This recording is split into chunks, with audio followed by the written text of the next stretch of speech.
West Bengal বোর্ডে দশম শ্রেণীর ছাত্রছাত্রীদের বাংলা টেক্সট পোর্শনে পাঠ্য হিসেবে রয়েছে সৈয়দ আলাওলের লেখা সিন্ধু তীরে পদ্যটি।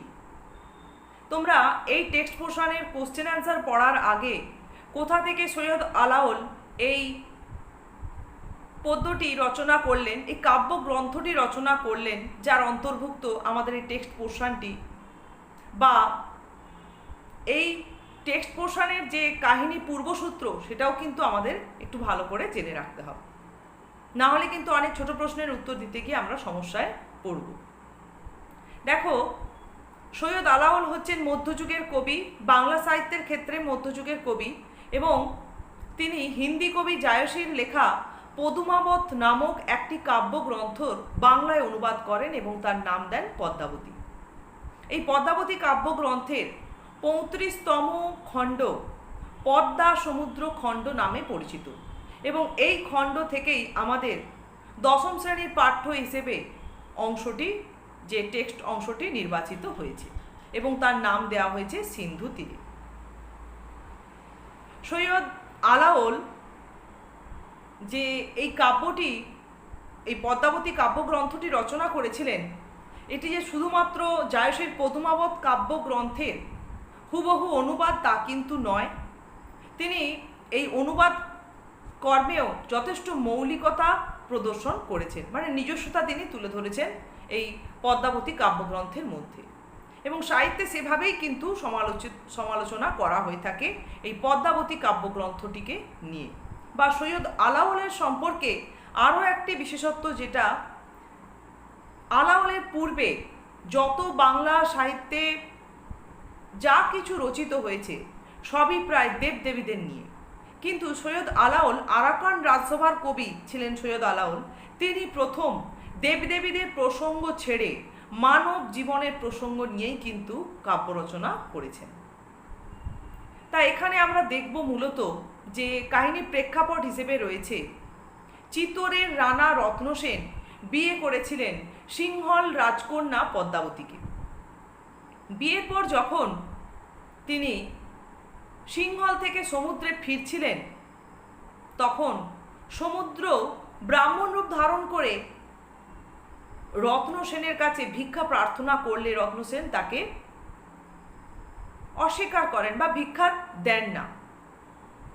তখন সমুদ্র ক্ষুব্ধ হয়ে রত্নসেন এবং পদ্মাবতীর যে নৌকো তাকে ভেঙে টুকরো টুকরো করেন। তখন রত্নসেন পদ্মাবতীকে বাঁচানোর জন্য পদ্মাবতী এবং তার সখীদের একটি ভেলায় তুলে দেন এবং নিজেও একটি ভেলায় চড়ে ফেলেন। কিন্তু ক্ষুব্ধ সমুদ্রের কারণে দুটি ভেলা বিচ্ছিন্ন হয়ে পড়ে। দেখা যায় সখী সহ পদ্মাবতীর ভেলাটি যে তীরভূমিতে এসে উপনীত হয়েছিল, সেখান থেকেই কিন্তু আমাদের আজকের যে টেক্সট পোর্শন সিন্ধু তীরের কাহিনীর সূত্রপাত।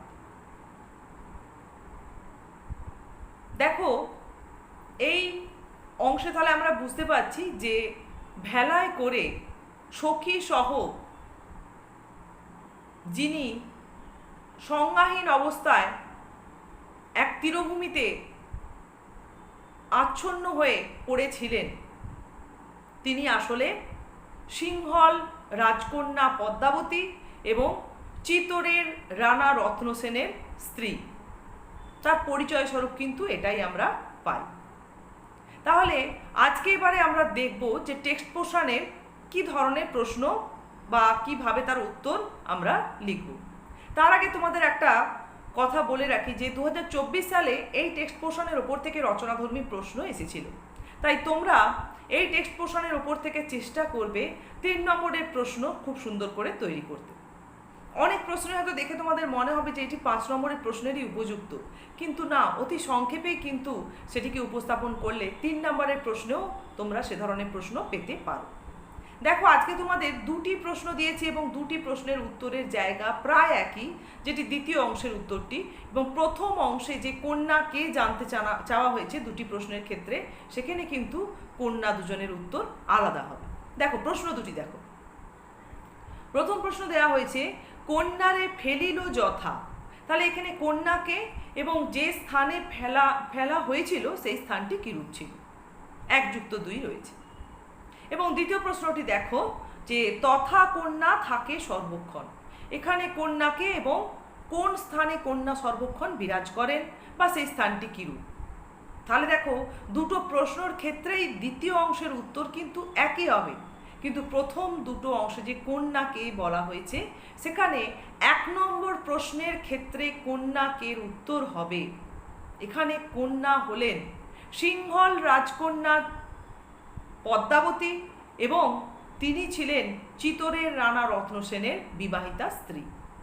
এবং দ্বিতীয় প্রশ্নের ক্ষেত্রে কন্যার উত্তরে আমরা দেখব যে কন্যা হলেন সমুদ্র রাজার কন্যা পদ্মা, যিনি সমুদ্রের মধ্যবর্তী স্থানে পর্বত সংলগ্ন একটি ভূমিতে মনোরম উদ্যান রচনা করে একটি মণিমুক্তা খচিত অতি মনোহর প্রাসাদে সখীদের নিয়ে বিরাজ করতেন। একদম অতি সংক্ষেপেই কিন্তু এখানে তার পরিচয় বা তার প্রসঙ্গটা এখানে আমরা উপস্থাপন করলাম। তাহলে দুটি প্রশ্নেরই কন্যার উত্তর আলাদা তোমরা বুঝতে পারছো, এবং কিভাবে উত্তরটা বলবে মানে কিভাবে তার পরিচয়টাকে উপস্থাপন করবে সেটা কিন্তু তোমাদের জানানো হলো। এরপর দেখো প্রথম প্রশ্ন আর দ্বিতীয় প্রশ্নের দ্বিতীয় অংশের উত্তর। তাহলে এখানে জানতে চাওয়া হচ্ছে যে স্থানটি কিরূপ ছিল বা কোন স্থানে কন্যা বিরাজ করতেন। তা আমরা দেখব যে আলোচ্য পাঠ্য অংশটিতে রানা রত্নসেনের স্ত্রী পদ্মাবতী যে তীরভূমিতে সখী সহ ভেলায় সংজ্ঞাহীন অবস্থায় উপনীত হয়েছিলেন সেই স্থানটি ছিল অতি মনোরম। সে স্থানে যেন কোনো দুঃখ কষ্ট ক্লেশের লেশমাত্র ছিল না, এবং ন্যায় ধর্ম সত্য যেন সেখানে সদা বিরাজমান। সমুদ্র রাজার কন্যা গুণ সমন্বিতা পদ্মা তার সখীদের নিয়ে সেই সমুদ্র মধ্যবর্তী স্থানে এক পর্বত সংলগ্ন ক্ষেত্রে একটি মনোহর উদ্যান রচনা করেছিলেন, যেখানে সৌরভপূর্ণ নানান সুগন্ধি পুষ্পের বৃক্ষ সহ সুলক্ষণযুক্ত নানান বৃক্ষ শোভা বর্ধন করত। এছাড়া সেই স্থানেই একটি মণিমুক্তা খচিত প্রাসাদ নির্মিত ছিল, যেখানে সমুদ্র রাজার কন্যা পদ্মা তার সখীদের নিয়ে বিরাজ করতেন। সেই স্থানেই চিতোরের রানা রত্নসেনের স্ত্রী পদ্মাবতী সংজ্ঞাহীন অবস্থায় উপনীত হয়েছিলেন সখীদের নিয়ে।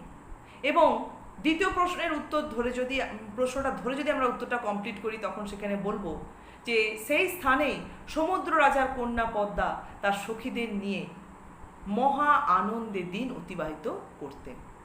তাহলে দেখছো যে উত্তরের জায়গাটা কিন্তু একই, শুধু প্রশ্ন ধরে উত্তরটা আমাদের কমপ্লিট করতে হবে। তাহলে আজকে তোমরা এইটুকুনি অংশই ভালো করে অনুশীলন করো। এর পরবর্তী পর্বে তোমাদের কাছে এরপরে কত রকমের 3 নম্বরের প্রশ্ন এই টেক্সট পোর্শনে হতে পারে সেটা তুলে ধরবো।